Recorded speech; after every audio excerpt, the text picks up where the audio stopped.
नमस्कार, मैं आर्यन सर, आप सभी का अखिलेश एजुकेशन जौनपुर में हार्दिक स्वागत है। देखिए, हम अपने ज़िले की जो कड़ी लेकर चल रहे हैं, जो विभिन्न प्रकार के ज़िले जौनपुर, प्रयागराज और फिर अयोध्या अब आगे की जो अगली कड़ी है हमारे इस आज के टॉपिक में, वो महत्वपूर्ण है, सामने आपको दिख रहा होगा और उसका नाम हम बता दे रहे हैं गोरखपुर। अब देखिए, गोरखपुर के बारे में हम एक एक विस्तृत पहलू को लेके चलेंगे।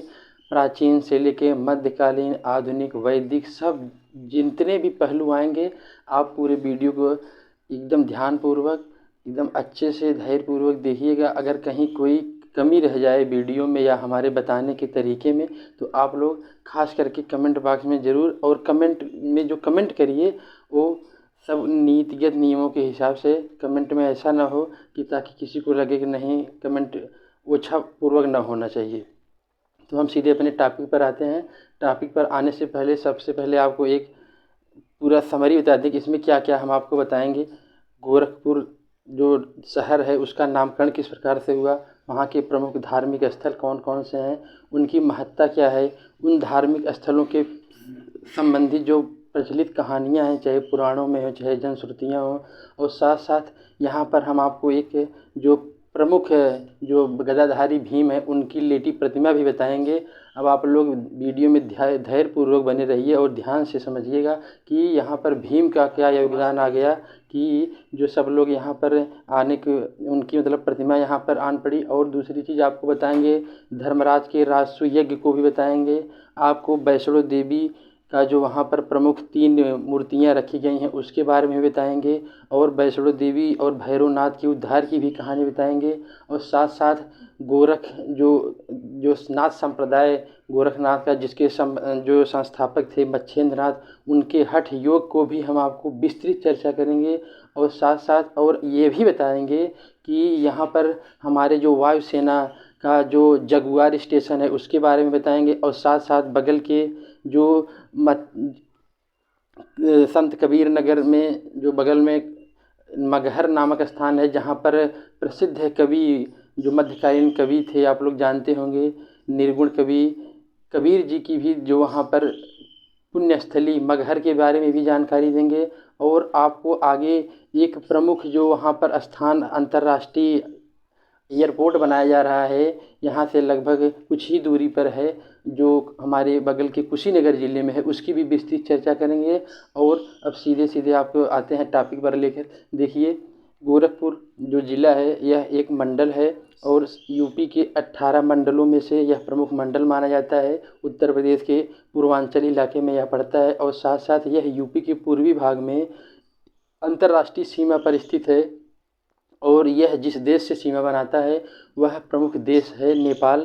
अब देखिए, नेपाल इतना प्रमुख देश है कि नेपाल से भारत का जो संबंध है वो रोटी और बेटी का रिश्ता माना जाता है। रोटी बेटी का रिश्ता इस प्रकार से कि यहाँ के उत्तर प्रदेश जो सीमांचल के ज़िले हैं वो अपने बहू बेटियों की शादी नेपाल से, नेपाल वाले अपने बहू बेटियों की शादी उत्तर प्रदेश के ज़िलों में करते हैं। इस प्रकार से रोटी बेटी का संबंध है। और आप लोग अच्छे तरह से जानते होंगे कि नेपाल और भारत की जो अंतर्राष्ट्रीय सीमा है वह अभी उतनी सजीव नहीं है। सजीव का मतलब कि वहाँ पर उतने सैनिक नहीं तैनात किए गए हैं, इस प्रकार से हमारे पाकिस्तान और चाइना के बॉर्डर पर किए गए हैं। तो इस प्रकार से यह पूरी तरह खुली है अंतर्राष्ट्रीय सीमा। और यहाँ पर इसी कारण थोड़ा तस्कर जो, चाहे आप मादक पदार्थों की तस्करी या अन्य जो भी चीज़ें, चाहे जो यहाँ पर जो नोट के संबंधित जो कभी कभी सूचनाएं आती हैं तस्करी में, तो इसी खुली सीमा के कारण सुनाई देता है। अब आपको आगे ले चलते हैं कि इस ज़िले का जो मुख्यालय है वह गोरखपुर ही है। और मुख्यालय आप लोग जानते होंगे कि जहाँ ज़िले की समस्त प्रशासनिक के जो केंद्र रहता है, कई कई ज़िलों में अलग नाम से होता है, आप लोग जानते होंगे। जैसे भदोही हुआ तो भदोही का जो मुख्यालय हुआ ज्ञानपुर हुआ। इस प्रकार से इस ज़िले का मुख्यालय खुद ही गोरखपुर है। और यह पूर्वोत्तर रेलवे, जिसे नॉर्थ ईस्टर्न रेलवे कहा जाता है, उसका भी हेडक्वार्टर है। अब जो पूर्वोत्तर जो नॉर्थ ईस्ट रेलवे उसको कहते क्या हैं, देखिए, नॉर्थ ईस्टर्न रेलवे। अब ये बना कब, 1952 में, सन 1952 में। और इसके अंतर्गत 3 मंडल आते हैं। इज्जत नगर मंडल जिसे बरेली में है, और लखनऊ मंडल और वाराणसी मंडल इस क्षेत्र में आते हैं। तो उत्तर पूर्व रेलवे का यहाँ मुख्यालय है।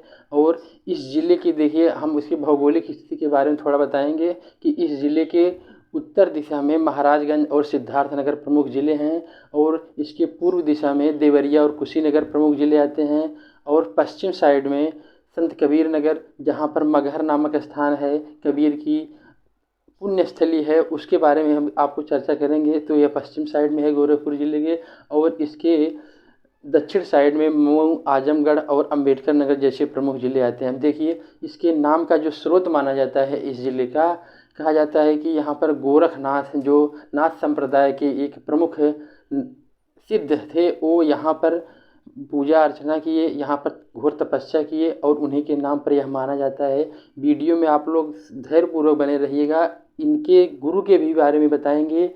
इनके गुरु मत्स्येंद्र नाथ किस प्रकार से हठ संप्रदाय की स्थापना किए और किस प्रकार से सिद्ध कहलाए, और यह सिद्ध किस धर्म से उल्लिखित और उस धर्म की किस शाखा से आया है। और साथ साथ आपको यह भी आगे चर्चा में बताएंगे कि हठ योग जो इनका प्रमुख संप्रदाय है वह किस प्रकार से किया जाता है, उसमें क्या ध्यान साधना की जाती है, उसका तरीका क्या है। उसके लिए आप लोग ध्यानपूर्वक इस वीडियो को पूरे इत्मीनान के साथ देखिए। अब बताएंगे कि यूपी 53 जो रजिस्ट्रेशन संख्या होता है वाहनों का, तो यूपी 53 के नाम से आप लोग जानते होंगे। इसके पहले कई वीडियो हम बनाए हैं ज़िले पे।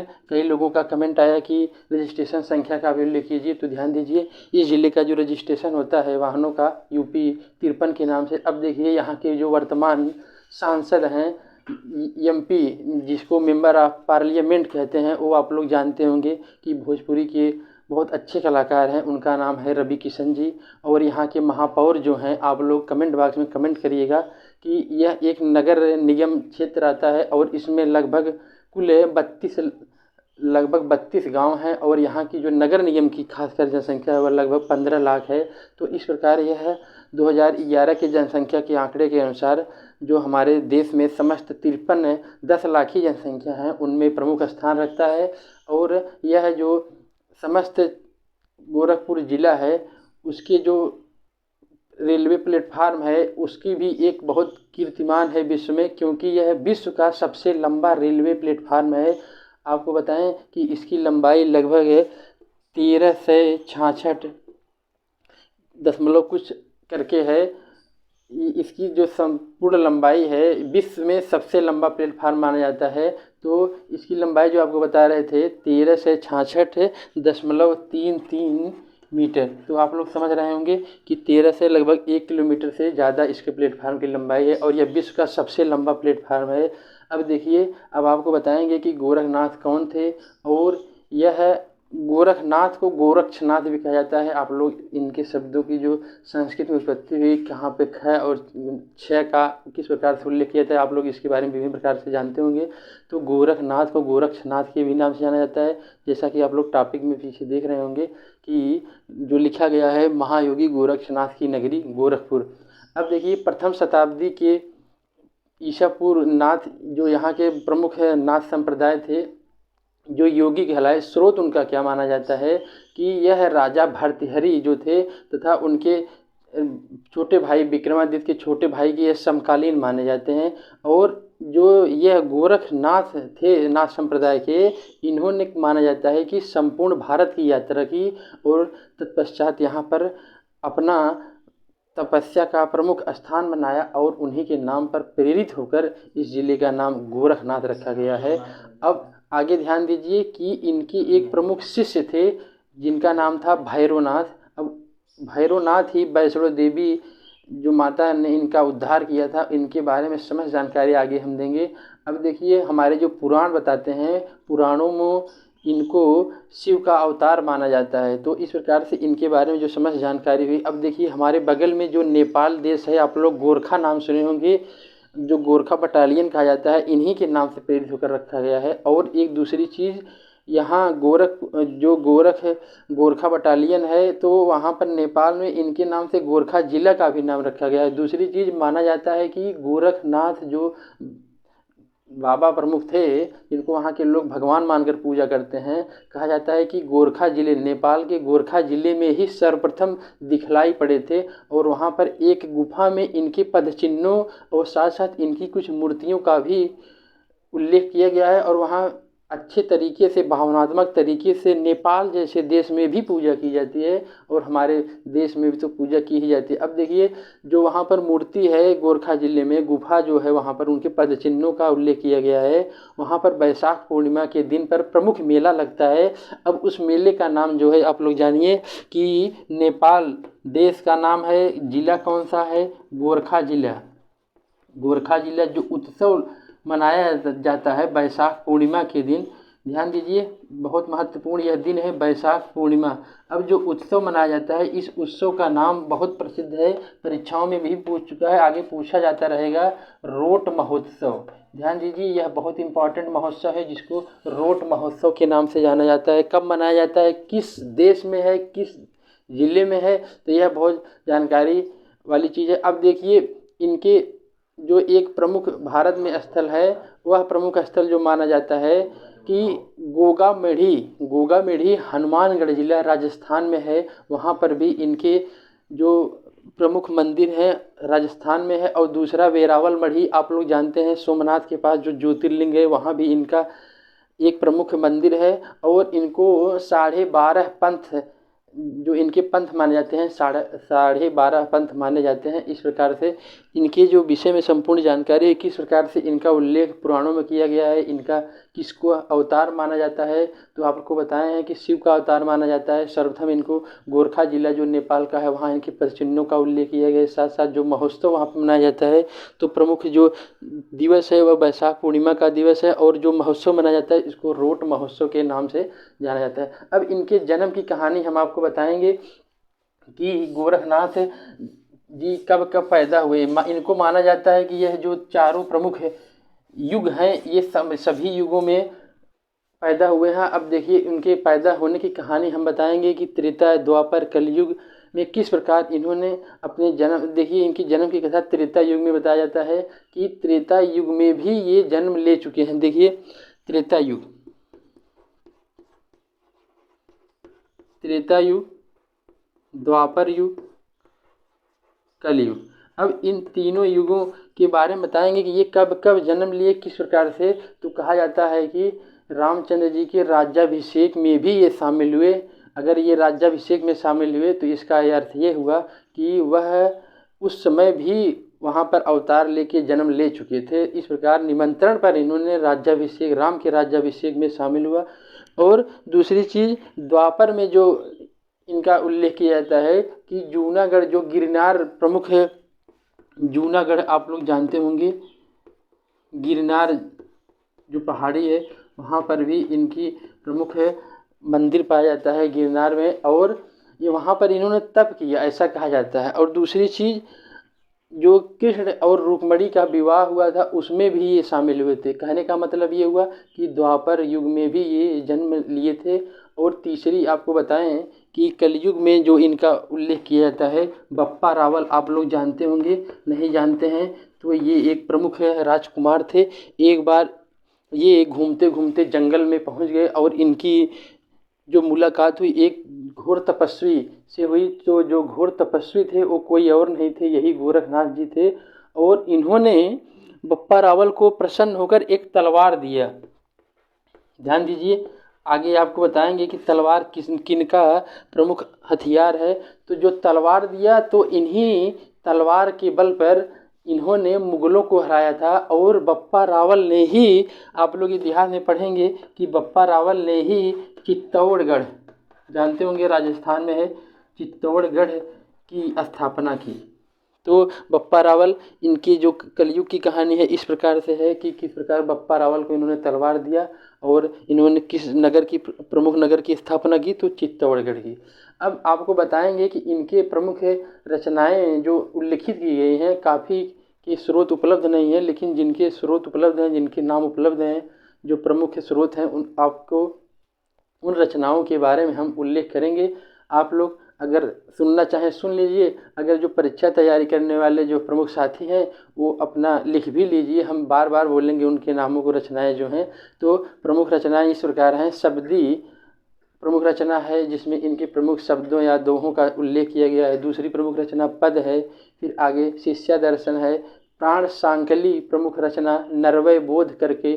फिर आत्मबोध, अभय मात्रा जोग, 15 तिथि, सप्तवार, मच्छिंद्र गोरख बोध, रोमावली, नीति शतक, ज्ञान चौतीसा, पंचमात्रा, गोरखणेश गोष्ठी, ज्ञान दीप बोध, महादेव गोरख गोष्ठी, शिष्ट पुराण, दया बोध, छंद गोरख, नवग्रह, नवरात्र, अष्टपारछा, राहरास, ज्ञानमाला, आत्मबोध, व्रत, निरंजन पुराण, गोरख वचन, इंद्री देवता, मूल गर्भावली, खाड़ीवाड़ी, गोरख सत, अष्टमुद्रा, 24 सिद्ध, खटक्षरी, पंच अग्नि, अष्टचक्र, अवल मूलक, काफिर बोध।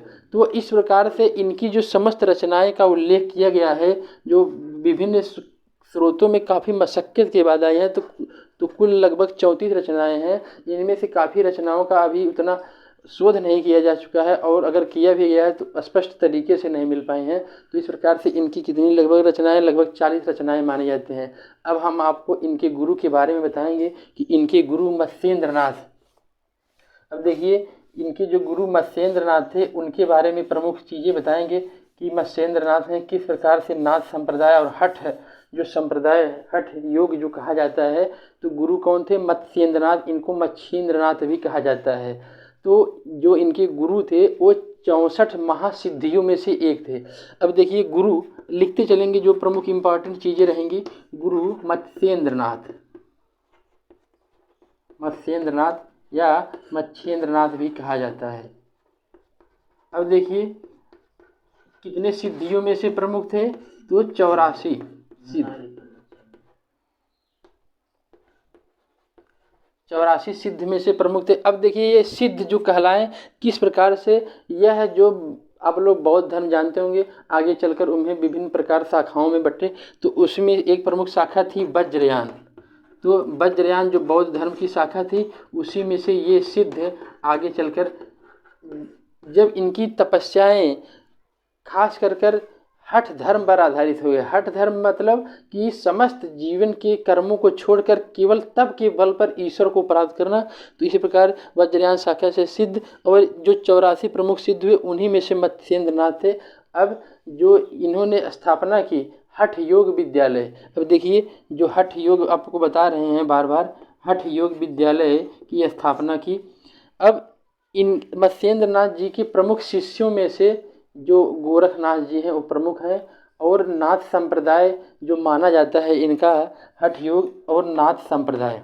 देखिए, यह नाथ संप्रदाय या नाथ पंथी कहे जाते हैं। अब जो ये संप्रदाय ही हुआ तो पंथ के बारे में बताता है, और ये हठ योग हुआ, ये इनके साधना पद्धति को बताता है कि ये किस प्रकार अपने ईश्वर को प्राप्त करते हैं, और प्राप्त करने का तरीका क्या बताते हैं। और आपको बताएं कि हिंदू बौद्ध में ये दोनों में प्रसिद्ध माने जाते हैं। देखिए, क्योंकि हिंदू धर्म में पूजे भी जाते हैं, और ये बौद्ध धर्म की जो वज्रयान शाखा है इसमें उनका उल्लेख किया गया है। साथ साथ इनकी एक रचना कौल जड़ान निर्णय, इनकी एक प्रमुख रचना है कौल जड़ानी निर्णय। इनकी रचना मानी जाती है, किनकी? मत्स्येंद्रनाथ जी की। अब इनका अन्य एक प्रमुख नाम है, तो इनके नाम को आपको बताएंगे। जो उपनाम इनका जाना जाता है विश्व योगी। यह बहुत परीक्षाओं में पूछा जाता है कि विश्व योगी किनका नाम है। आप लोग तुरंत गोरखनाथ जी के नाम पर टिक मार देंगे, लेकिन ये थे कौन? तो उनके गुरु का नाम मत्स्येंद्रनाथ के उपनाम को विश्व योगी के नाम से जाना जाता है। अब देखिए, जो नाथ संप्रदाय आपको बता रहे हैं, तो यह नाथ संप्रदाय बौद्ध, शैव और योग तीनों का समन्वय माना जाता है। इसमें हठ योग जो संप्रदाय है उसकी साधना पद्धति के आधार पर ईश्वर की अर्चना की जाती है। अब ये जो नाथ संप्रदायी होते हैं इनको अलग अलग नामों से जानते हैं। सन्यासी कहते हैं, योगी कहते हैं, जोगी कहते हैं, नाथ कहते हैं, अवधूत कहते हैं, कौल और गोस्वामी और साथ साथ उपाध्याय कहते हैं। तो जो गोस्वामी नाम दिया जाता है वो बिहार राज्य में दिया जाता है नाथ संप्रदायों को, और जो उपाध्याय नाम दिया जाता है यह पश्चिमी उत्तर प्रदेश के प्रमुख जिलों में दिया जाता है। अब इनकी जीवन पद्धति आपको बताएं कि जो नाथ संप्रदायी होते हैं ये भगवा रंग का वस्त्र धारण करते हैं। खास ध्यान यह देने की बात है कि जो भगवा वस्त्र ये धारण करते हैं उसमें सिलाई नहीं होनी चाहिए, बिना सिला हुआ भगवा वस्त्र धारण करते हैं। और साथ साथ काले रंग की जनेऊ, कौन सी रंग की? काले रंग की जनेऊ ये धारण करते हैं जिसको सिले के नाम से जानते हैं। और दूसरी चीज़, ये गले में सींग की नादी पहनते हैं जिसको सींगी शैली के नाम से जाना जाता है। तो इस प्रकार हम इनके समस्त जीवन पद्धति के बारे में बताए हैं। देखिए आप लोग जो हमारे लिखने वाले जो प्रमुख परीक्षार्थी हमारे दोस्त हैं वो आपकी सुविधा के लिए यह चैनल बनाया गया है। ऐसा थोड़ी है केवल ज्ञानवर्धक या धार्मिक चीज़ें यहाँ पर प्रवाहित की जा रही हैं आपके लिए। अगर आप लोग चाहें तो जो यहाँ पर लिखा गया है ग्रीन बोर्ड पर आप उसको एक स्क्रीनशॉट भी ले सकते हैं और बार बार वीडियो को पॉज कर मतलब रोक कर देख सकते हैं। अगर हमारी बोलने की जो गति है अगर काफ़ी तेज़ है तो उसको गति को भी आप लोग कम करके देख सकते हैं और इससे ज्ञानवर्धक चीज़ें ले सकते हैं। तो यहाँ पर जितनी चीज़ें हम बताए हैं इसको आप लोग लिख भी लीजिए, और साथ साथ हम आपको आप बताएंगे कि जो उनकी जीवन पद्धति के बारे में बता रहे थे कि किस प्रकार ये नाथ संप्रदायी भगवा रंग का वस्त्र धारण करते हैं जो बिना सिलाए रंग का हो, बिना सिला हुआ होना चाहिए। और दूसरी चीज़ जो जनेऊ काले रंग की धारण करते हैं उनको सिले का नाम दिया जाता है। और जो गले में सींग की नादी पहनते हैं तो उसका नाम भी आपको बताएं। अब आपको बताएंगे कि ये हाथ में चिमटा लेकर चलते हैं और साथ साथ एक हाथ में चिमटा रहता है तो दूसरे में कमंडल रहता है। अब जो इनके प्रमुख जीवन पद्धति के बारे में बता रहे हैं हम आगे लिखते भी चलेंगे, जो प्रमुख बिंदु रहेंगे आप लोग उसको लिखते भी चलिएगा, और साथ साथ जो कमियां रह जाएँ उसको कमेंट ज़रूर करना भूलिएगा मत। तो देखिए एक हाथ में चिमटा, दूसरे में कमंडल रहता है, दोनों कान में इनके कुंडल रहता है और साथ में कमरबंद और जटाधारी ये होते हैं। आप लोग कमरबंद जानते होंगे, जटा मतलब कि ये सर पर बालों का जूरा बांधते हैं और भिक्षाटन करते हैं। अब देखिए जो ये लोग भिक्षाटन करते हैं इनके भिक्षाटन का जो अर्थ होता है ये किसी राजमहल में जाकर भोजन नहीं करते हैं और राजमहल से अचल संपत्ति या स्वर्ण मुद्राएं ऐसी चीज़ें नहीं प्राप्त करते हैं जिससे उनके मन में लालसा जागृत हो, और ये जीवन के अंत में अखंड धूनी रमाते हैं। अब देखिए जीवन का अंत ये किस प्रकार से करते हैं, अखंड धूनी। आपको बताएंगे कि अखंड धूनी क्या है और यह वर्तमान में किस प्रकार से इस गोरखपुर जिले में प्रसिद्ध है, इसके बारे में बताएंगे। तो जीवन के अंत में जो नाथ संप्रदाय होते हैं यहाँ पर आकर अपने जीवन को इस प्रकार से समाप्त करते हैं और कुछ तपस्या के लिए हिमालय पर्वत पर भी चले जाते हैं। तो अखंड ध्वनि के बारे में जानने के लिए आप लोग पूरे ध्यानपूर्वक वीडियो को सुनिएगा। अब आते हैं इनकी साधना पद्धति की जो बारे में हम आपको बात कर रहे थे। तो इनकी साधना पद्धति किस प्रकार से है, तो ये बताए हैं हम आपको कि ये शिव के भक्त होते हैं। अब आप लोग शिव जानते हैं, शुरू में आपको बताए हैं कि जो गोरखनाथ को माना जाता है पुराणों में वो शिव का अवतार माना जाता है। तो ये शिव जी के भक्त होते हैं। आप लोग शिव को जानते हैं अच्छी तरह से, उनके जो प्रमुख नाम है। अब आपको बताएं कि ये अभिवादन में जिस शब्द का इस्तेमाल करते हैं तो उस शब्द को, अभिवादन के जो शब्द हैं इनका, वो आदेश शब्द। कौन सा शब्द है, आदेश या आदेश का उच्चारण करते हैं। ध्यान दीजिए ये दो प्रमुख शब्द हैं जिनका वे हमेशा उच्चारण करते रहते हैं, और साथ साथ जो इनसे अभिवादन करता है उससे यही शब्द ये बोलते हैं। और ये जब आपके घरों या ये जो उच्चारण अन्य शब्द करते हैं वो शिव को अलख नाम से कहते हैं। शिव को किस नाम से, अलख। अब देखिए इस अलख का अर्थ आपको हम अभी बताएंगे। अलख या अलक्ष भी कहते हैं ये लोग। देखिए जब आपके घर पर आएंगे तो कहते हैं कि अलख निरंजन। तो इस प्रकार से ये शिव भक्त जो होते हैं नाथ संप्रदायी, तो शिव के अलग रूप में, और जो इस अलग का अर्थ होता है वह अर्थ होता है प्रणव या परम पुरुष। तो यह अर्थ क्या होता है, प्रणव या परम पुरुष। तो इस प्रकार से शिव जी की ये किस प्रकार तपस्या करते हैं हम आपको बताए हैं कि ये जब भिक्षाटन पर निकलते हैं तो किसी राज दरबार में भोजन नहीं करते हैं, किसी राज गद्दी की, यहाँ तक कि प्राप्त करने के बाद छोड़िए मन में भी ऐसी अभिलाषा अगर आ जाती है तो इनका नाथ जो धर्म है वह नष्ट माना जाता है। और साथ साथ ये घोर तपस्वी होते हैं। इसी घोर तपस्या की जो उन्होंने जो एक स्थापना की साधना पद्धति की, वही आगे चलकर हठ है जो योग बना वही आगे आएगा और उसमें जो काफ़ी बारीकियां हैं उसको आपको हम बताएंगे। तो देखिए जो इनके अखंड धुनी है और ये शिव के भक्त हैं, किस प्रकार से शिव का नाम क्या लेते हैं, तो यह देखिए आप यहाँ पर आप इनके शिव जी के पर्यायवाची के रूप में भी इन शब्दों का उपयोग कर सकते हैं। और अलग का अर्थ क्या होता है यह भी आप ध्यान दीजिए। आगे अब बताएंगे कि जो प्रारंभिक 10 प्रमुख नाथ हैं उनके बारे में आपको समस्त जानकारी देंगे। तो जो प्रमुख प्रारंभिक 10 नाथ हैं, अब देखिए जो प्रमुख नाथ हैं, आदिनाथ सबसे पहले आते हैं, फिर आनंदनाथ आते हैं, करालानाथ, विकरालनाथ, महाकालनाथ, काल भैरवनाथ, बहुकनाथ, भूतनाथ, वीरनाथ और श्रीकांतनाथ। तो ये जो प्रमुख प्रारंभिक 10 नाथ हैं, वैसे तो बहुत, लेकिन जो प्रारंभिक हैं उनके बारे में हम आपको बताएं। अब देखिए इनके जो 12 प्रमुख शिष्य हैं उनके बारे में आपको जानकारी दें तो उनमें से एक प्रमुख है नागार्जुन। आप लोग जानते हैं, आगे जो पढ़े होंगे बौद्ध धर्म के बारे में नहीं पढ़े हैं तो हम अपने अगले सीरीज में लेके आएंगे तो बताएंगे, उसके बारे में विशेष से चर्चा करेंगे कि नागार्जुन जी किस प्रकार से शून्यवाद के भारत में जनक माने जाते हैं। और जो आप लोग पढ़े हैं कि आइंस्टीन की सापेक्षिकता का सिद्धांत, तो इन्होंने आइंस्टीन से बहुत पहले ही भारत में इस सापेक्षिकता के सिद्धांत को पहले ही बता दिया था। ये शून्यवाद के भारत में जनक माने जाते हैं। फिर आगे हैं जड़ भारत, हरिश्चंद्र, सत्यनाथ, चरपटनाथ, अवघनाथ, वैराग्यनाथ, कातारघारीनाथ, जालंधरनाथ और मलयार्जुन नाथ। जो जालंधर नाथ पंजाब में इनके नाम प्रसिद्ध हैं, तो हम आपको बताएंगे इनके बारे में आगे चर्चा। साथ साथ ये प्रमुख मंदिर भी हैं जो गोरखपुर के जब धार्मिक स्थलों के बारे में आपको विस्तृत चर्चा करेंगे तो वहाँ इनके नाम प्रमुख रूप से आएंगे। अब देखिए 8वीं सदी जो 8वीं शताब्दी थी उसमें 84 सिद्ध जो पुरुष थे उसमें जो वज्रयान शाखा के सिद्ध हुए। जब आप लोग जानेंगे कि यह सिद्ध शाखा आई किस प्रकार से, तो देखिए जब गौतम बुद्ध जी ने बौद्ध धर्म का स्थापना किया तो शुरू में चलकर वह बहुत आदर्शवादी था, बाद में उसमें अलग अलग शाखाएं इस प्रकार से बनती गई कि उसमें विभिन्न प्रकार के उदारवादी साथ साथ कट्टरवादी अलग अलग जो समूह बनते चले गए। शुरू में महायान बना, फिर हीनयान बना, फिर किस प्रकार से महायान फिर टूटा, फिर हीनयान किस प्रकार से टूटा।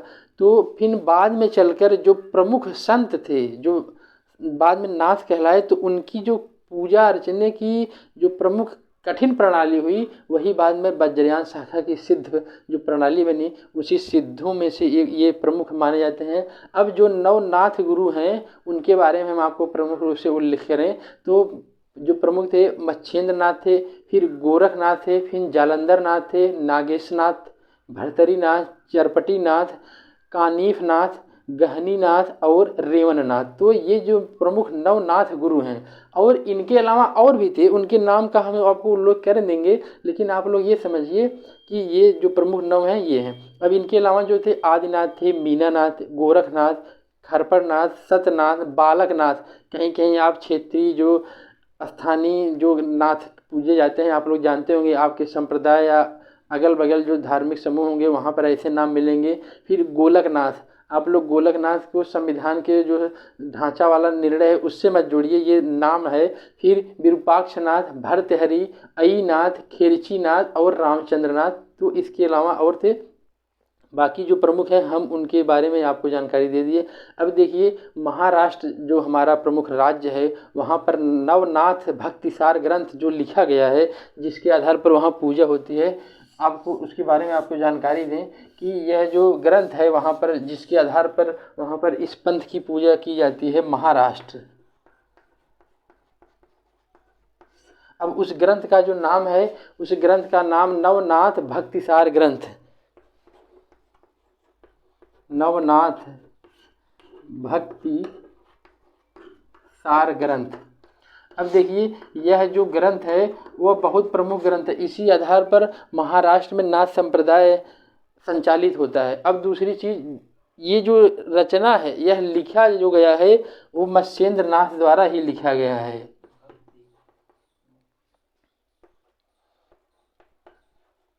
तो इस प्रकार से देखिए कि महाराष्ट्र का जो नाथ संप्रदाय, तो इनके मत्स्येंद्र नाथ जी के लिखे हुए ग्रंथ के अनुसार संचालित होता है। और आपको एक बताएं कि जो गोरखनाथ मंदिर जो गोरखपुर में माना जाता है, वह समस्त देश या विदेश में भी जो यह संप्रदाय फैला हुआ है, समझ लीजिए आप एक प्रकार से मुख्यालय है। वहीं गोरखनाथ जो मंदिर है, उसी मंदिर के नियमों और निर्देशों के अनुसार समस्त नाथ संप्रदाय पूरे देश और विदेश में भी संचालित होता है।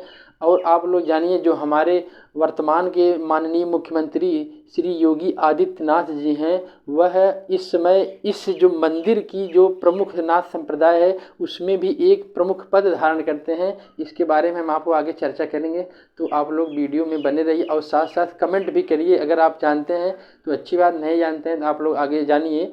अब देखिए, जो सिद्ध और नाथ जो संप्रदाय हम आपको बता रहे हैं, इन सिद्ध और नाथों में भी जो प्रमुख जो अंतर है उसको आप लोग समझिए। सिद्ध और नाथ,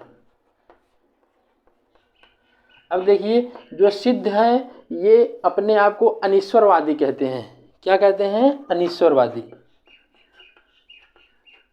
देखिए जो प्रमुख बिंदु आएंगे उनको हम लिखते चलेंगे, ताकि जो हमारे पढ़ने वाले साथीगण हैं उनका भी लाभ होता रहे, और जो सुनने वाले हैं, जो जानकारी के लिए इस वीडियो को देख रहे हैं, उनको भी अपेक्षित जानकारियाँ प्राप्त होती रहें। तो और जो नाथ हैं ये अपने आप को ईश्वरवादी मानते हैं। अब देखिए, ये तो हुआ प्रमुख ईश्वर के पूजने और न पूजने के नाम पे कि सिद्ध अनीश्वरवादी माने जाते हैं और नाथ ईश्वरवादी माने जाते हैं। अब देखिए, जो सिद्ध हैं ये नारी भोग में विश्वास रखते हैं, नारी भोग में विश्वास। और ऐसा नाथ संप्रदायों में ऐसा कुछ उल्लेख नहीं माना जाता है। कहने का मतलब कि इनके जो लक्षण हैं, लक्षणों को हम यहाँ पर विस्तृत रूप से उल्लेखित कर दिए हैं, आप लोग लिख लीजिए। नहीं तो वीडियो रोक कर स्क्रीनशॉट ले लीजिए अपने सुविधा अनुसार। अगर नहीं लिख रहे हैं, नहीं पेन कापी लेकर बैठे हैं, तो वीडियो रोक कर स्क्रीनशॉट ले लीजिए, बाद में आपकी जानकारी के लिए महत्वपूर्ण है। ठीक, तो हम बगल बजा रहे हैं। अब दूसरी चीज़ जो आपको बताएंगे कि यह संप्रदाय किस प्रकार से, अब जो हठ योग के बारे में आपको बता रहे थे कि हठ योग जो प्रमुख साधना पद्धति इस संप्रदाय की मानी जाती है, तो उसमें ध्यान रखिए कि चित्तवृत्ति के प्रवाह को, इसमें संसार की ओर जो जाने की मनुष्य की प्रवृत्ति होती है, जिसको चित्तवृत्ति कहा जाता है, उससे रोक कर, उस प्रवृत्ति को रोक कर अंतर्मुखी करने की यह एक प्राचीन भारतीय साधना पद्धति है।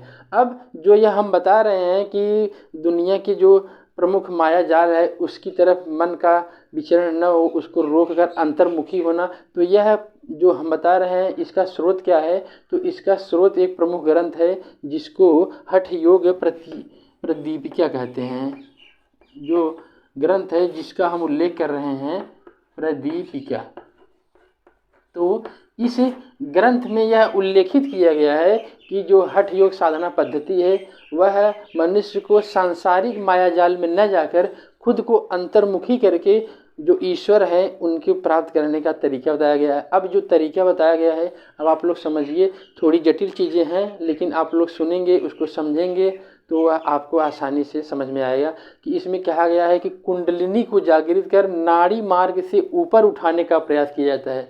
अब आप लोग कुंडलिनी समझिए, नहीं समझ रहे हैं तो विभिन्न स्रोतों से देखिए कि कुंडलिनी को जागृत कर नाड़ी मार्ग से ऊपर उठाने का प्रयास किया जाता है, और विभिन्न चक्रों को स्थिर रखकर शीर्षस्त्र जो सहस्त्राकार चक्र है वहाँ तक ले जाया जाता है। अब आपको इसके बारे में मोटा मोटी हम आपको बताएं कि आप लोग रामायण देखे होंगे, तो जब श्री रामचंद्र जी गुरु के पास जाते हैं ज्ञान साधना के लिए, तो गुरु जी उनको सबसे पहले ज्ञान प्रदान करने से पहले उनको मन को शांत रखने की सलाह देते हैं। तब वहाँ पर आप लोग ध्यान दीजिएगा कि रामचंद्र जी जब मन को एकाग्र करते हैं तो उस समय जो वीडियो दिखाई देता है समस्त शरीर में किस प्रकार से कुंडलिनियाँ दिखाई देती हैं और किस प्रकार से मन एकाग्र होता है, और समस्त जो कुंडलिनियाँ किस प्रकार से समस्त में समन्वय बनाया जाता है और मन को एकाग्र किया जाता है। तो यह जो कठिन तपस्या प्रणाली है यही हठ योग कही जाती है, और हठ योग इससे अलग कुछ नहीं। जितना हम जानते थे उसके बारे में समस्त जानकारी दिए। अगर आप इससे ज़्यादा जानते हैं या हमसे कोई त्रुटि रह गई हो तो उसके लिए माफ़ी। अगर अन्य कोई जानकारी है तो आप कमेंट बॉक्स में ज़रूर कमेंट करिएगा। हमका आपके कमेंट का पूरी तरह से इंतज़ार रहेगा। अब देखिए, भैरवनाथ जो हम बता रहे थे कि गोरखनाथ जी के जो प्रमुख शिष्य थे भैरवनाथ, अब यहीं हम आपको बताएंगे कि वैष्णो देवी की कहानी, कि किस प्रकार से वैष्णो देवी ने भैरवनाथ का उद्धार किया था। कहानी क्या थी कि उनको उनका उद्धार करना पड़ा, और वह स्थान कौन सा है जहाँ पर उद्धार किया गया, वह दिवस कौन सा है। तो देखिए, भैरवनाथ जी जो थे वह गोरखनाथ जी के प्रमुख शिष्य थे, और इनका जो अस्त्र था वह तलवार माना जाता है। और जो भैरवनाथ जी थे वो अघोरी के नाम से जाने जाते हैं, और यह भारतवर्ष के प्रसिद्ध तांत्रिक, आप लोग जानते हैं अघोरी जो प्रसिद्ध तांत्रिक, इनका नाम अघोरी के नाम से प्रसिद्ध है। अब देखिए, ये जो भैरवनाथ जी थे तो ये दानव कुल से संबंधित थे। अब इनके पिता दुर्जय और इनके पितामह जो थे दैत्यराज, दोनों का वध माता वैष्णो ने खुद किया। और अब देखिए, ये दानव कुल से संबंधित थे, और इनके जो गुरु गोरखनाथ थे तो इनके उद्धार के, चाहे आप उद्धार की एक प्रकार से समझिए कि चाल थी, और चाहे भैरवनाथ का इन्होंने, माता ने जो वैष्णो देवी माता हैं, चाहे उनको राक्षस से जो कुल है उससे उद्धार के लिए यह तरीका अपनाया है, चाहे जो भी चीज़ें हों। लेकिन आप ये समझिए कि भैरवनाथ और वैष्णो की जो कथा है, आप लोग उसको ध्यानपूर्वक समझिए कि भैरवनाथ अब तांत्रिक, प्रसिद्ध तांत्रिक थे। अब इनका अन्य नाम जो था अघोरी कहा जाता है, अघोरी, और इनका जो अस्त्र है वह तलवार माना जाता है, तलवार।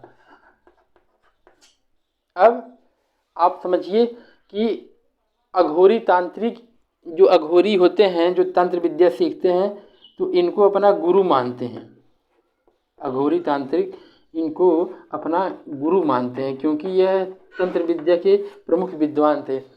अब ध्यान दीजिए कि इनकी जो कहानी हम आपको बताएं कि भैरवनाथ जब यहाँ पर माता वैष्णो ने इनका उद्धार किया तो इनका जब शीश कटा, वहाँ उस स्थान पर भैरवनाथ मंदिर है। अब समस्त कथा को आप लोग ध्यान से सुनिए कि जब आप लोग जानते हैं श्रीधर जो प्रमुख जो एक भक्त थे माता के, जब दिव्य कन्या का रूप माता वैष्णो का, उनको यह आदेश दिया कि आप समस्त जो गांव है वहां आप उत्सव कीजिए, और समस्त गांव वालों को पूड़ी और खीर का, जो इस उत्सव में आए हैं सबको प्रसाद दीजिए।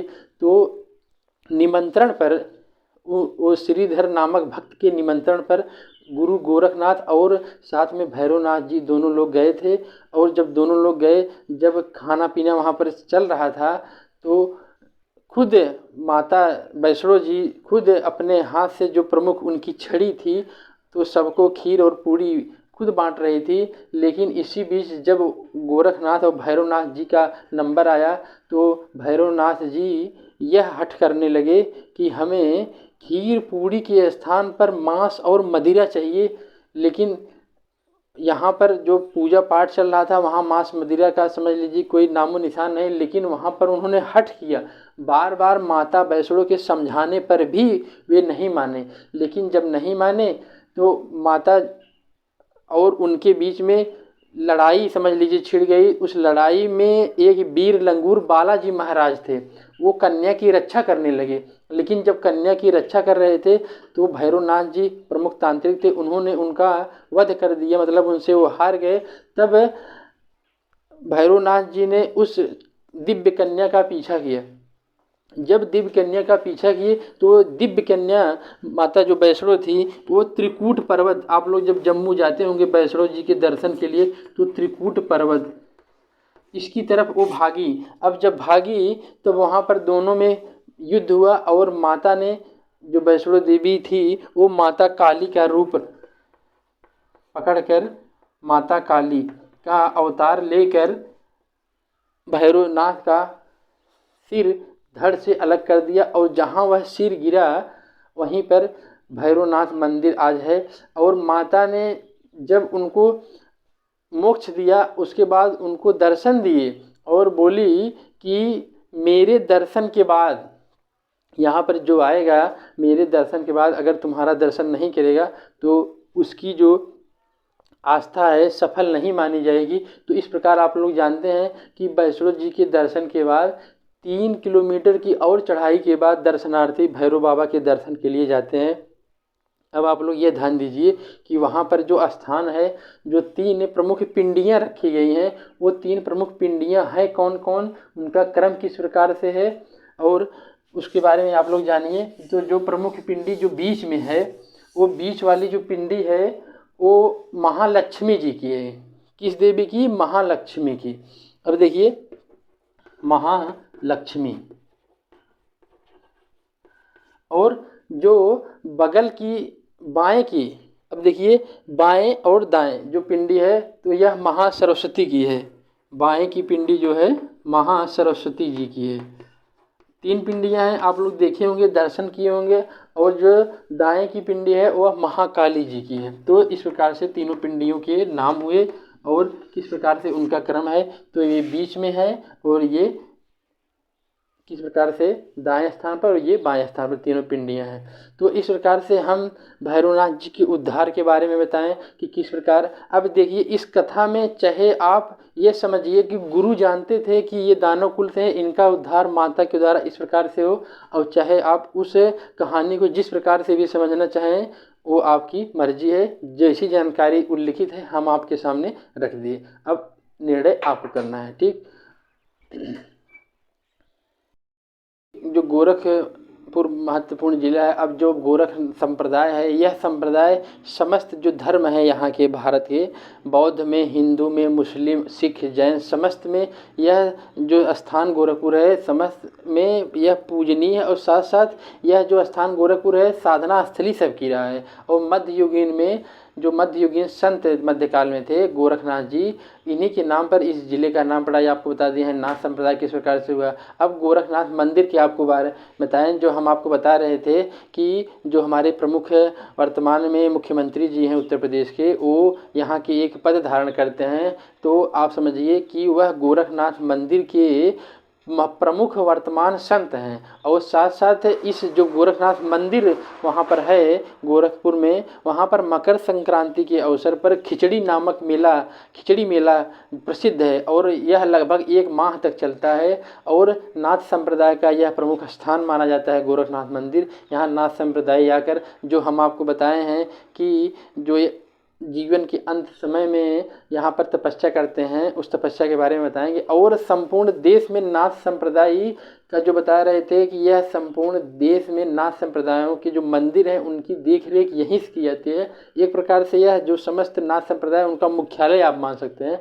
अब जो नाथ संप्रदाय की मान्यता हम आपको बताए हैं कि नाथ संप्रदाय के ये जो नाथ संप्रदाय है स्वयं शिव जो हैं, शिव सच्चिदानंद रूप जो उनका माना जाता है। अब देखिए शिव सच्चिदानंद जो उनका पर्यायवाची हुआ, शिव साक्षात यहाँ पर उपस्थित हुए समय और किस प्रकार से किन किन जगहों पर चारों युगों में देखिए सतयुग, द्वापर, सतयुग, फिर त्रेता। सतयुग के बाद कौन सा युग आता है? त्रेता, फिर द्वापर और कलयुग। अब देखिए इन चारों युगों में वे किस किस जगह पर किस प्रकार से अवतार लिए और कहाँ पर उनकी पूजा की किस रूप में की जाती है, आप लोग इसको समझिए कि इन चारों युगों में सतयुग में ये पेशावर आप लोग जानते हैं कि वर्तमान में पाकिस्तान में है, लेकिन तत्कालीन पंजाब का प्रमुख हिस्सा था पंजाब। अब देखिए जो त्रेता युग में ये कहाँ पर उपस्थित हुए, तो गोरखपुर में खुद है, इसी जगह पर गोरखपुर में त्रेता युग में हुए अवतरित। तो ये कहाँ पर है? उत्तर प्रदेश में। अब देखिए द्वापर में ये कहाँ पर आए, तो हरमुज नामक स्थान आप लोग जानते हैं, ये हरमुज। अब देखिए ये पुराणों की चीज़ें हैं, वर्तमान में कहीं अन्य से अगर संबंधित होती हैं तो आप लोग उसको पुराणों के हिसाब से समझिए, वर्तमान की दृष्टि से नहीं। तो ये द्वारिका नामक स्थान जो वर्तमान में गुजरात में है, तो इस जगह पर गुजरात राज्य में। अब जो तीसरा और चौथा और अंतिम जो कलयुग में ये कहाँ पर? गोरखमढ़ी जो है सौराष्ट्र। तो गोरखमढ़ी सौराष्ट्र नामक स्थान पर, सौराष्ट्र आप लोग जान रहे हैं कि यह भी गुजरात राज्य में अवस्थित है। तो इस प्रकार से ये शिव के रूप माने जाते हैं। और समस्त जो चारों युगों में किस प्रकार से कहा, अब देखिए चारों युगों में ये अयोनिज, अयोनिज मतलब इनका जन्म किसी से नहीं, ये स्वयं अयोनिज अमर महायोगी नाथ पंथी या नाथ जो संप्रदाय हैं इनको माना जाता है। अब इनका जो प्रमुख क्षेत्र विस्तारित रहा है ये तिब्बत, मंगोलिया, कांधार, अफगानिस्तान, नेपाल, सिंघल जिसको वर्तमान में श्रीलंका कहा जाता है, और संपूर्ण भारतवर्ष में योग को किस प्रकार से जनमानस में प्रसारित किया तो ये इनका समस्त प्रसार क्षेत्र है। और जो मंदिर निर्माण माना जाता है जो गोरखपुर, अब आप उसके बारे में जानिए कि मंदिर निर्माण के बारे में जो जानकारियां हैं उसके लिए हम आपको लेके चलते हैं कि सर्वप्रथम गोरखनाथ जी यहाँ पर किस प्रकार से मंदिर निर्माण का जो कार्य हुआ।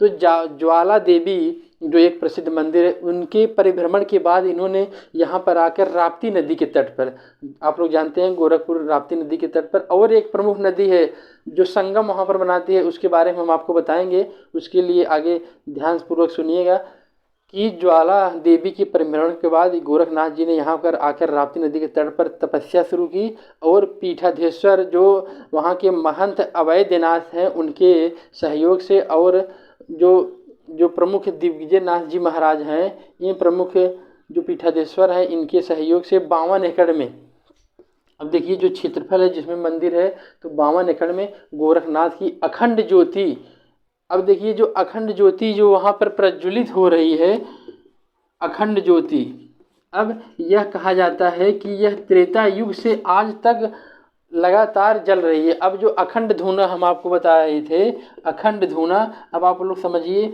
कि अखंड धूना जो यहाँ की ज्योति जलती है उसी के भस्म से यहाँ के जो नाथ संप्रदाय होते हैं अपने शरीर को लिपटाते हैं, उसी को लोग समस्त जीवन के औषधियाँ मानते हैं, उसी में वो लोग रम जाते हैं। तो अखंड धूना यही है। और जो अखंड ज्योति है इसको माना जाता है कि त्रेता युग से, मतलब कि जो श्री रामचंद्र जी का समय था तब से आज तक जल रही है। और यह अखंड धूना ही इन नाथ संप्रदायों की प्रेरणा स्रोत का कार्य करती है। और यह अखंड ज्योति आध्यात्म, ज्ञान, अखंडता, साथ साथ एकात्मिकता का प्रतीक मानी जाती है वर्तमान में। अब देखिए गोरखपुर जिले के बारे में बात हो रही है, बीच में नाथ संप्रदाय और गोरखनाथ जी का नाम आ गया तो इसके लिए समझ चर्चा करनी पड़ी। और उनके बिना चर्चा के गोरखपुर के बारे में जानकारी देना समझ लीजिए एक प्रकार से अधूरा कार्य रह जाता है। तो इस प्रकार हम उनके बारे में समझ जानकारियाँ दें। अब जनसंख्या के बारे में आते हैं तो गोरखपुर के बारे में बताएंगे कि जो जनसंख्या और भौगोलिकता है क्या क्या है, विशेषता क्या है, कितनी ग्रामीण जनसंख्या, तो समझिए कि यह लगभग 3483 वर्ग किलोमीटर क्षेत्रफल में फैला जिला है। अब देखिए और जो यहाँ की जनसंख्या है लगभग 44,36,275 मानी जाती है यहाँ की जो संपूर्ण जनसंख्या, और साथ साथ लिंगानुपात लगभग 944 माना जाता है। तो देखिए यह सेक्स रेशियो SR जिसको लिंगानुपात कहते हैं 944 है। और जो साक्षरता है लिटरेसी आप लोग कहेंगे तो यह लगभग 73.25 है यहाँ की साक्षरता प्रतिशत। अब जो नगर निगम बताए हैं आपको 32 गांव इसमें सम्मिलित हैं, और साथ साथ ग्रामीण जो जनसंख्या है यहाँ की जिले की लगभग 81% और शहरी लगभग 18% है। तो नगर निगम जिसकी आबादी लगभग 15 लाख है। तो ये हो गया समझ गोरखपुर जिले की भौगोलिकता के बारे में कि जनसंख्या 44,36,275 और लिंगानुपात 944 और साक्षरता 73.25 और क्षेत्रफल 3,483 वर्ग किलोमीटर। हम आपको इतिहास के बारे में बताएंगे, इस जिले का इतिहास किस प्रकार से रहा। तो यह जानिए कि यह वैदिक काल से लेकर उसके पहले भी यह विभिन्न जो प्रमुख शासन यहाँ के थे उनका अंग रहा है। अब देखिए जो रामचंद्र जी थे उनके जो शासन का यह प्रमुख क्षेत्र रहा। 6ठी शताब्दी इसमें यह कोसल और मल्ल महाजनपद का भी केंद्र रहा। गोरखपुर देखिए अब जो हम आपको बताए थे कि यह 2 नदियों के संगम पर है। तो एक प्रमुख नदी आप लोग जानते होंगे राप्ती नदी, और दूसरी नदी जो प्रमुख है उसका नाम है रोहिणी नदी। अब इन 2 प्रमुख नदियों के संगम पर यह बसा शहर है। अब देखिए इनके संगम पर यह बसा हुआ है। और जो मल्ल राजा हस्तिपाल आप लोग जानते हैं कि इन्हीं के आंगन में जो भगवान बुद्ध ने देह त्याग किया था, तो कुशीनगर, वर्तमान जो कुशीनगर है, तत्कालीन गोरखपुर क्षेत्र में ही सम्मिलित था। और भगवान महावीर जो 24वें तीर्थंकर जैन धर्म के थे, उनका भी जन्म के पास के पावापुरी में हुआ है। और ये अपना देह त्याग अपने मामा के महल में किए। और जो पावापुरी है वो भी आज कुशीनगर में है, लेकिन यह है गोरखपुर से मात्र 15 किलोमीटर दूरी पर है। हम इन चीज़ों के बारे में आपको क्यों बता रहे हैं कि अगर आप गोरखपुर ज़िले के आसपास हैं तो इन प्रमुख जो धार्मिक स्थल हैं वहाँ इनकी विशेषता है, और साथ साथ इसकी आबो हवा गोरखपुर में भी महसूस की जा सकती है। अब जो मगध नंद राजवंश हुआ यहाँ 4वीं शताब्दी ईसा पूर्व में, और यहाँ पर शासन किया। फिर उसके बाद मौर्य, शुंग, कुषाण, गुप्त, ये सब जो साम्राज्य थे इसका गोरखपुर हिस्सा रहा है। और चंद्रगुप्त मौर्य जो आप लोग जानते हैं कि प्रमुख मौर्य साम्राज्य के संस्थापक थे, तो वो पिपलीबन के थे। और ये पिपलीबन जो है वर्तमान में गोरखपुर में ही है। तो इस प्रकार से यह मौर्यवंश जो साम्राज्य, उनके नाम से भी यह जुड़ा हुआ है। और 10वीं शताब्दी में कहा जाता है कि यहाँ थारू राजा, सन समझिए कि 10वीं सदी में थारू राजा, अब उनका नाम कौन था, मदन सिंह। कहा जाता है कि मदन सिंह ने यहाँ पर शासन किया था, तो थारू राजा। अब आपको ये पता चल जाएगा कि थारू जनजातियाँ कि किस जगह पर पाई जाती हैं, क्षेत्र उनका कौन सा है। अब हम आपको शुरू में ये बताए थे कि यहाँ पर भीम की, जो गदाधारी भीम है, उनकी एक लेटी हुई प्रतिमा है। तो आप लोग अच्छे तरह से जानते हैं कि महाभारत की जो लड़ाई हुई उसके बाद राजसूय जो यज्ञ हुआ, उसके पूजन में जो राजसूय यज्ञ हुआ, तो विभिन्न शासकों के पास निमंत्रण जाता था, जो प्रमुख संत महात्मा ऋषि मुनि सबके पास। तो एक निमंत्रण खुद भीम जी लेकर गोरखनाथ जी के पास गए। जब वहाँ पर वो गए तो उस समय गोरखनाथ जी तपस्या में लीन थे। इस तपस्या उनको न जगाने के कारण उन्होंने वहाँ पर विश्राम किया और वहाँ पर कई दिन तक लेटे रहे।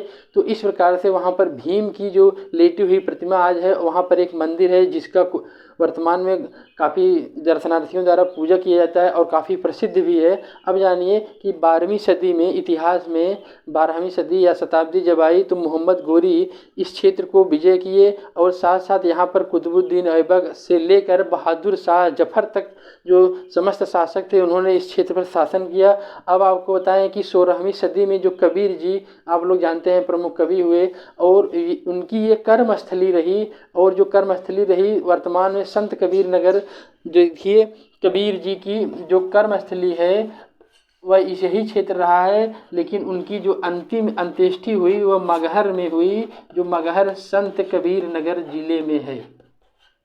तो इस प्रकार से इस ज़िले के समीप के समस्त जो जानकारियाँ दें। और यह मगहर जो स्थान है गोरखपुर से 20 किलोमीटर दूरी पर है। तो दोस्तों, जो समस्त जानकारियाँ दे रहे हैं क्रमबद्ध, हम आपको गोरखपुर के बारे में समस्त जानकारियाँ लेते हुए चल रहे हैं। तो देखिए आगे हम आते हैं 16वीं सदी में, जब अकबर यहाँ पर शासन किए तो उन्होंने जो 5 प्रमुख सरकार स्थापित किए थे, तो उसमें से एक प्रमुख जो सरकार थी अवध प्रांत के अंतर्गत आती थी। तो अवध प्रांत के अंतर्गत यह गोरखपुर क्षेत्र आता था। अब जब 1803 आया तो ब्रिटिश यह नियंत्रण में यह क्षेत्र आया। 1803 में गोरखपुर ब्रिटिश नियंत्रण में आया। और आगे आपको बताएं कि यह 1857 की विद्रोह का प्रमुख केंद्र रहा है। अब चौरा चौरी जो कांड हुआ, आप लोग अच्छी तरह से जानते हैं कि चौरा चौरी कांड। अब चौरा चौरी कांड को अगर गोरखपुर के बारे में न बताएं तो यह जानकारी लगभग समझ लीजिए ज़िले के बारे में अधूरी लगे। तो यह 4 फरवरी सन 1922 में हुई। यह विभिन्न परीक्षाओं में पूछता है चौरा चौरी कांड कब हुआ। अब इसमें जो प्रमुख जो दोषी बनाए गए क्रांतिकारी वो कौन कौन से थे, इसको आप लोग कमेंट बॉक्स में कमेंट करिए। तो इसमें लगभग यह घटना मानी जाती है कि 2000 लोगों ने एक पुलिस स्टेशन वहाँ का था, वहाँ पर हमला कर दिया, जला दिए। उसमें 19 पुलिसकर्मी मारे गए। और इसी घटना से आहत होकर जो हमारे राष्ट्रपिता महात्मा गांधी जो असहयोग आंदोलन संचालित कर रहे थे, उन्होंने इस आंदोलन को वापस ले लिया। और बाद में चलकर यहाँ पर एचआरए हिंदुस्तान रिपब्लिकन एसोसिएशन जो बना, ये इसकी जो घटना आप जानते हैं कि 9 अगस्त 1925 की जो प्रमुख घटना हुई काकोरी कांड, 9 अगस्त 1925 की जो घटना हुई काकोरी कांड, जो सहारनपुर तो ट्रेन लखनऊ जा रही थी, काकोरी नामक स्टेशन पर लूट ली गई। और उसमें जो प्रमुख 4 लोगों को जो गिरफ्तार किया गया, उसमें से एक प्रमुख है जो थे राम प्रसाद बिस्मिल जी। उन्हीं राम प्रसाद बिस्मिल को गोरखपुर जेल में सज़ा सुनाई गई और उनकी यही फांसी हुई। अब जब फांसी हुई वह दिवस कौन सा था, तो 19 दिसंबर 1927। अब जो इनका अंतिम संस्कार किया गया जिस जगह पर, वह जगह इसी ज़िले में है, वह राजघाट राप्ती नदी के तट पर था। किस नदी के? राप्ती नदी। अब राप्ती नदी आप लोग जानते हैं गोरखपुर ज़िले में है। तो इस प्रकार से चौरा चौरी कांड हुआ, असहयोग आंदोलन महात्मा गांधी जी ने वापस लिया, और साथ साथ जो हिंदुस्तान रिपब्लिकन एसोसिएशन हुआ उसके जो एक प्रमुख षड्यंत्र रचा गया काकोरी कांड का। अब काकोरी कांड किस तिथि को हुआ? 9 अगस्त 1925 को। और जो उसके प्रमुख थे राम प्रसाद बिस्मिल, अन्य 4 लोग थे, उनको अलग अलग जगहों पर सज़ा सुनाई गई। तो इसमें से जो यहाँ पर जो सज़ा हुई जिनका, उसके बारे में जानकारी दी गई। अब देखिए 1934 में इस क्षेत्र में प्रमुख भूकंप आया था, जिसकी रिक्टर स्केल पर तीव्रता लगभग 8.1 मानी जाती है। अब देखिए इन चीज़ों को हम क्यों बता रहे हैं, जो इससे संबंधित जिले से संबंधित चीज़ें हैं उसको बताना ज़रूरी है। और 1942 में अब देखिए यह क्षेत्र जवाहरलाल नेहरू जी से भी जुड़ा हुआ है।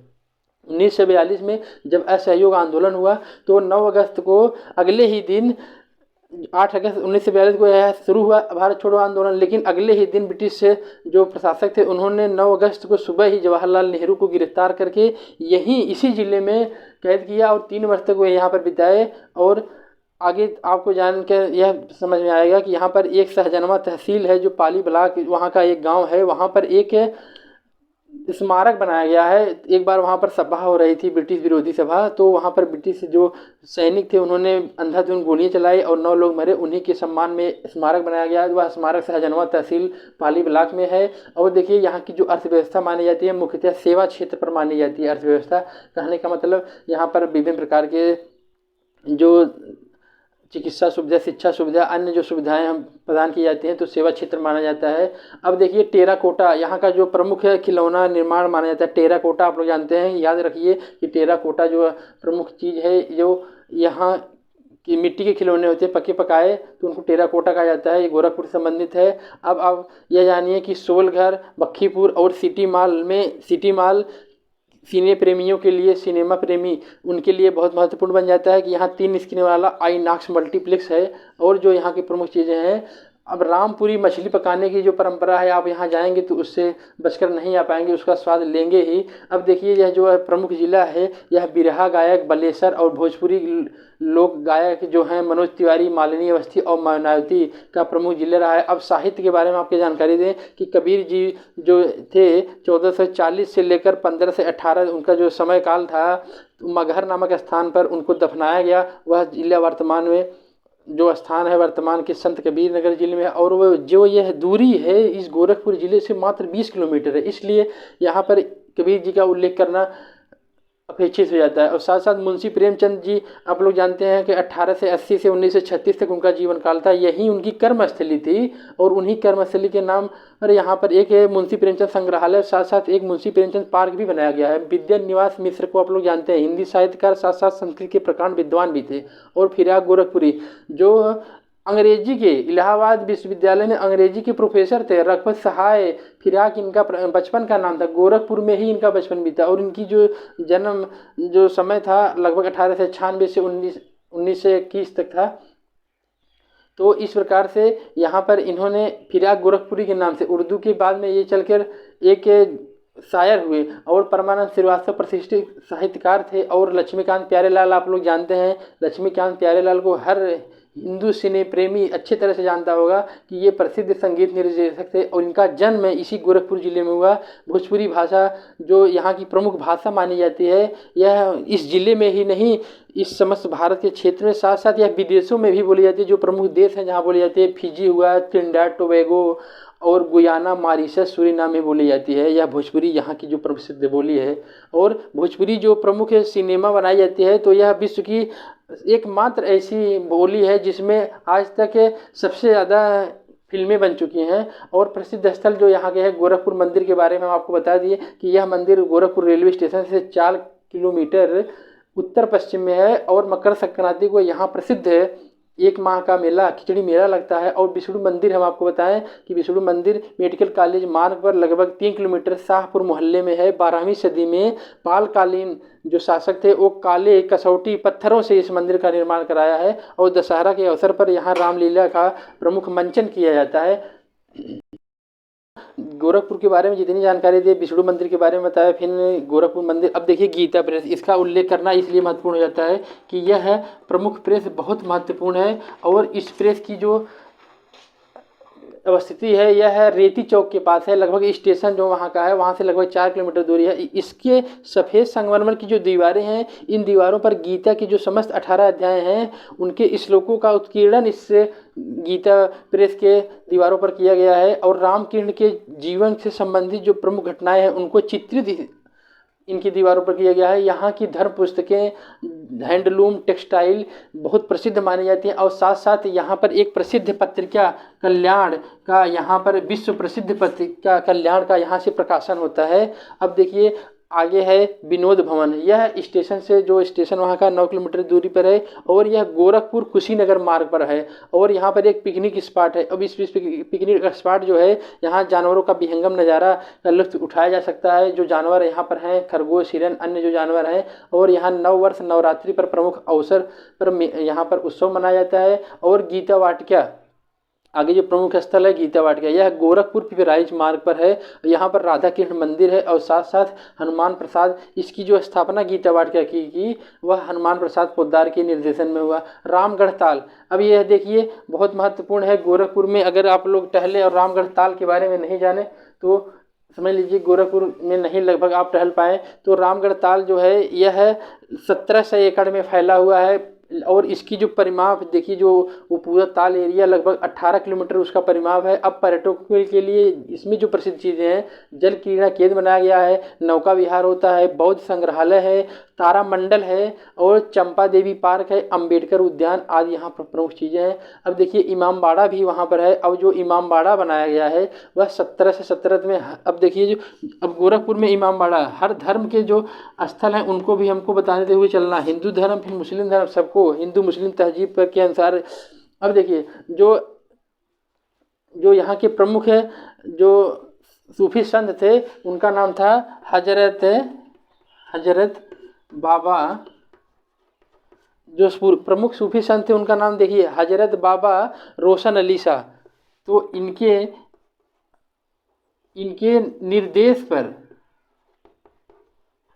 निर्देश पर बनवाया कौन?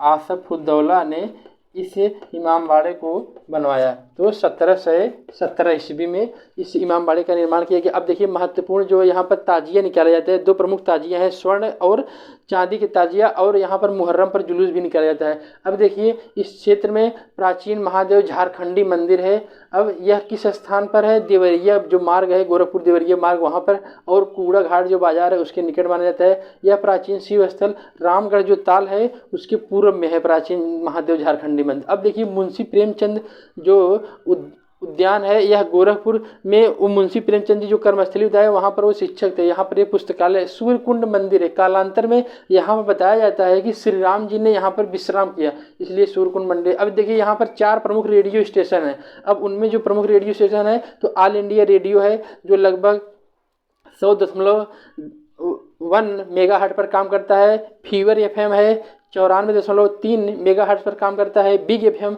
92.7 मेगाहर्ट्ज पर काम करता है। रेडियो सिटी 91.9 मेगाहर्ट्ज पर काम करता है। अब जो 4 प्रमुख रेडियो स्टेशन हुए, अब महत्वपूर्ण जो स्थान है हम उनके बारे में सरसरी जानकारी आपको देते हुए चलते हैं। अगर आप समझना चाहें, लिखना चाहें तो वीडियो को स्पीड कम करके या पास करके आप लिख सकते हैं। देखिए गोरखनाथ मंदिर बताएं, संत समर्पित मठ है यह।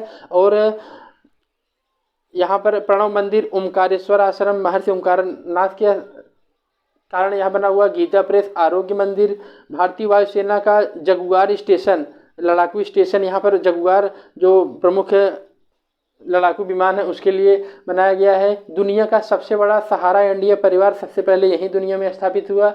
शिशु सरस्वती मंदिर सबसे पहले पूरी दुनिया में यहीं यह शिक्षा संस्थान बना। भगवान बुद्ध संग्रहालय, तारामंडल जो हम आपको बताए हैं कि रामगढ़ ताल में स्थित है। इस तारामंडल को जो स्थापित किए थे वह तत्कालीन मुख्यमंत्री वीर बहादुर सिंह जी द्वारा स्थापित किया था। गीता वाटिका, सूरजकुंड, रामगढ़ ताल, जो रामगढ़ ताल जिसको झील कहा जाता है। सैयद मोदी रेलवे स्टेशन है। नीर निकुंज, यूपी का सबसे बड़ा पानी पार्क यहाँ पर नीर निकुंज। विष्णु मंदिर, बुढ़िया माता मंदिर कुसुमही में, यह बहुत प्रसिद्ध और वहाँ के स्थानीय दर्शनार्थियों के लिए बुढ़िया मंदिर बुढ़िया माता जो मंदिर है बहुत प्रसिद्ध है। यह क्षेत्र जो है कुशमही है। शाही जामा मस्जिद, यह जो मस्जिद उर्दू बाज़ार में इमाम बाड़ा रोशन अली शाह के जो प्रमुख सूफी संत थे उनके नाम पर बनाया गया है। तो इस प्रकार जितनी जानकारियाँ हुई आगे आगे जानकारी देते रहेंगे। ये दोस्तों आगे जो जानकारी दे रहे हैं उस कड़ी में आगे है इंदिरा गांधी बाल विहार, जामा मस्जिद रसूलापुर में, जामा मस्जिद गोरखनाथ मंदिर के पास एक प्रमुख जामा मस्जिद है, नूर मस्जिद है, चिल्मापुर रुस्तमपुर स्थान पर मदीना मस्जिद है, रेती रोड पर है, और गाया ये मस्जिद मदरसा चौक बसंतपुर में है। रेलवे संग्रहालय यहाँ पर है, विनोद वन चिड़ियाघर सबसे बड़ा है, और शिक्षा के क्षेत्र में दीनदयाल उपाध्याय विश्वविद्यालय, साथ साथ BRD मेडिकल कॉलेज यहाँ पर है, और मदन मोहन मालवीय इंजीनियरिंग संस्थान प्रमुख यहाँ पर इंजीनियरिंग संस्थान है, और IIIT जिसको भारतीय सूचना प्रौद्योगिकी संस्थान कहा जाता है, पूर्वांचल दंत विज्ञान संस्थान यहाँ पर है, एम्स गोरखपुर अभी हाल में प्रधानमंत्री जी द्वारा इसका उद्घाटन किया गया, और समेकित क्षेत्रीय कौशल विकास पुनर्वास एवं दिव्यांगजन सशक्तिकरण केंद्र यहाँ पर है। गोरखपुर हवाई अड्डा आप लोग जानते हैं कि, और इस गोरखपुर हवाई अड्डे से 44 किलोमीटर दूर पर जो प्रमुख अंतर्राष्ट्रीय हवाई अड्डा जिसका अभी हाल ही में लोकार्पण हुआ है वह है कुशीनगर अंतर्राष्ट्रीय एयरपोर्ट। और प्रमुख व्यक्तित्व यह इस जिले के जो रहे हैं उनको आपको हम बता दें, सर राहुल संकृत्यायन का यहीं जन्म हुआ। ये हिंदी के प्रसिद्ध लेखक रहे हैं। मुंशी प्रेमचंद की यह कर्मस्थली बता चुके हैं। सचिन सान्याल जो प्रमुख क्रांतिकारी रहे उनका अंतिम दिवस यहीं पर बीता जब बाद में उनको यक्षमा रोग हो गया, और उनके छोटे भाई जितेंद्र नाथ सान्याल भी यहीं पर कुछ दिन रहे। और आपको बताएं कि कमर गोरखपुरी और उर्दू कवि जो फिराक गोरखपुरी थे वो भी यहीं से संबंधित है। हॉकी खिलाड़ी प्रेम माया दिवाकर राम आश्रय पहलवान यहीं के प्रसिद्ध खिलाड़ी हुए, और हास्य अभिनेता अमित सेन और पत्रकार आलोक वर्मा यहीं के प्रमुख हस्ती रहे हैं। अब आप लोग गोरखपुर ज़िले के बारे में जितनी समस्त जानकारियाँ हम आपको दिए हैं अपने तरफ से समस्त स्रोतों से समस्त जानकारी लेकर आएँ। अगर कोई कमी रह गई उसके लिए माफ़ी।